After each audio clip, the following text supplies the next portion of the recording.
एकदम चेंज की आवश्यकता है, क्योंकि जो हमारे पास अभी इंडियन एजुकेशन सिस्टम है उसमें सबसे बड़ी खामी है कि उसमें हाउ एंड वाई बच्चों को नहीं सिखाया जाता है।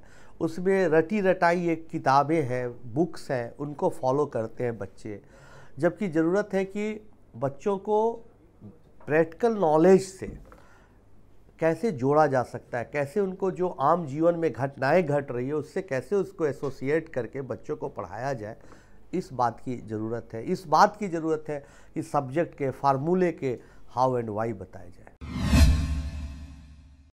सुपर 30 की शुरुआत हम लोग की थी इस उद्देश्य से कि हमारे समाज में बहुत सारे गरीब बच्चे हैं।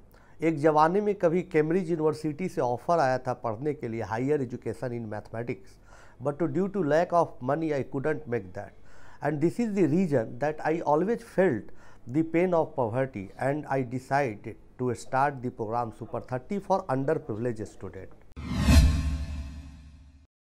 सुपर 30 में रोल होने के लिए हम लोग हर साल अप्रैल में वेबसाइट super30.org पर बताते हैं बच्चों को कहाँ कहाँ आना है। बच्चे वहाँ आके टेस्ट देते हैं और फिर बच्चों को हम लोग सेलेक्ट करते हैं।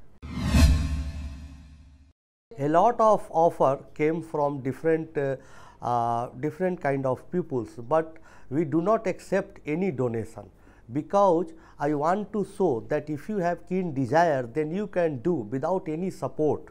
So we generate money ourselves. We organize tuition classes in evening for the students who have sound economical background, and this is the source of income for my Super 30 student and my family।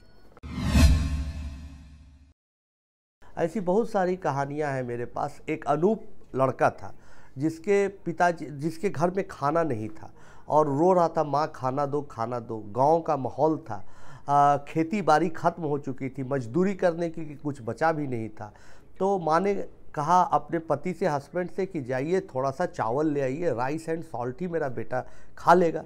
उसके father कहे कि ठीक है, तुम पानी गर्म करो, pot को रखो और लकड़ी जलाओ, पानी जब तक गर्म होगा तब तक कुछ ना कुछ हम चीज़ लेके आएंगे, कम से कम थोड़ा सा चावल लेके आएंगे, उसी को बॉयल करके खाएंगे। पानी गर्म भी होने लगा, लकड़ी जली, पानी गर्म हुआ। कुछ देर बाद लकड़ी बुझ गई, पानी ठंडा भी हो गया। आज मोर देन 18 ईयर्स हो गए, लेकिन उनके फादर लौट कर नहीं आए। वो महिला जो थी वो होप को नहीं खोती है, वो लेके बच्चे को 7 किलोमीटर जाती है पढ़ाने, 7 किलोमीटर आती है, उसे मोटिवेट करती है कि एजुकेशन ही एक टूल है जिससे तुम अपने जीवन को बदल सकते हो। एजुकेशन ही एक जरिया है।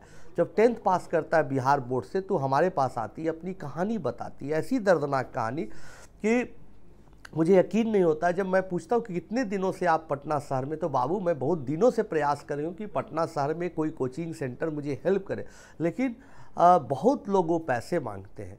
तो हम पूछे रात में आप लोग रहते कहाँ हैं, कितने दिन से प्रयास करें, तो 5-6 दिन से। हम रहते कहाँ हैं, तो बाबू रेलवे स्टेशन के प्लेटफॉर्म पर रात बिताते। इस छोटे से बैग में जो हमारे पास राइस वगैरह है उसी को हम लोग खा लेते हैं किसी तरह से।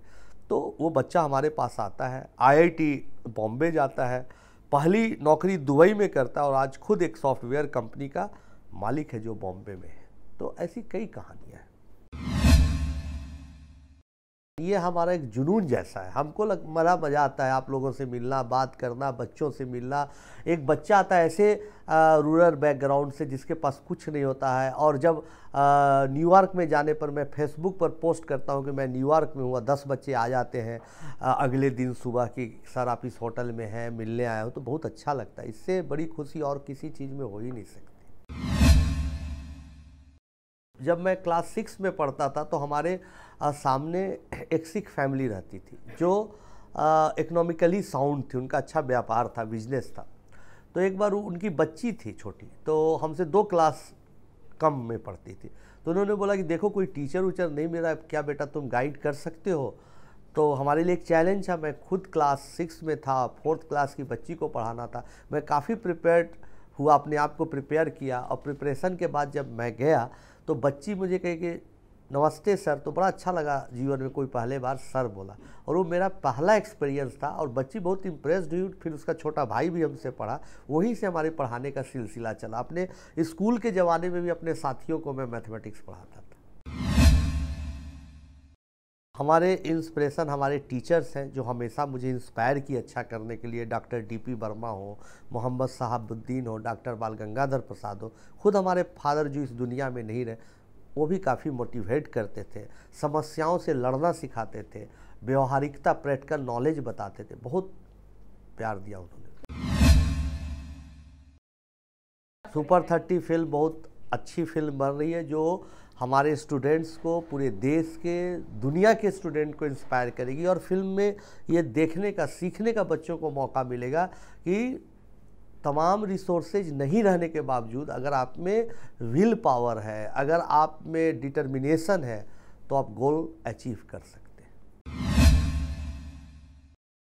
देखिए बहुत सारे एक्टर्स थे, लेकिन ऋतिक रोशन की एक खासियत हमने देखी कि मेहनत करने के लिए एकदम उनमें बेचैनी और छटपटाहट थी, और किसी एक्टर में मैंने पाया नहीं। तो मुझे लगा कि इनको ही मौका देना चाहिए, इनके साथ हम लोग को आगे बढ़ना चाहिए, तो हमने चुना।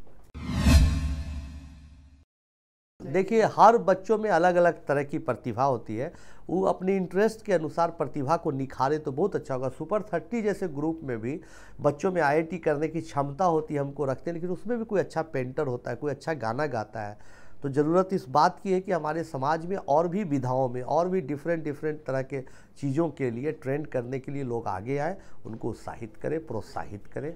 फील्ड चाहे कुछ भी हो, उसमें अच्छा करना ही एक उद्देश्य होना चाहिए। बहुत खलता है, लेकिन कभी कभी यकीन नहीं आता है कि पिताजी दुनिया में नहीं है, और आज जो कुछ भी मैं उनका बहुत सिखाया हुआ उनका साथ दे रहा है, तो कमी तो जीवन में हमेशा खलती ही है।